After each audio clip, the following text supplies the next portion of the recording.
গত 17 বছর ধরে যারা ভার্চুয়ালি দল চালিয়েছে, জুলাই পরবর্তী 1.5 বছর অপেক্ষা করেছে দেশে আসার জন্য, তাদের কাছ থেকে আমরা গুপ্ত সূত্রে লেকচার শুনব না ইনশাআল্লাহ। প্রিয় কুমিল্লাবাসী, আমরা আঞ্চলিক বৈষম্যের শিকার। কুমিল্লা, আমরা মাইক্রো ইকোনমি আমাদের সমৃদ্ধ। আমাদের রেমিটেন্স যোদ্ধা ভাইয়েরা বিদেশে মাথার ঘাম পায়ে ফেলে কুমিল্লার অর্থনীতিকে সমৃদ্ধ করেছে।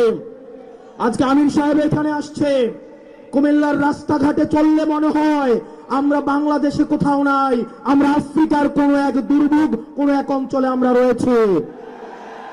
আমরা আপনার মুখে প্রতিশ্রুতি শুনতে চাই, কুমিল্লার এই মাইক্রো ইকোনমিকে, কুমিল্লাকে সব সময় বলে আঞ্চলিক বৈষম্যের শিকার হতে হয়েছে।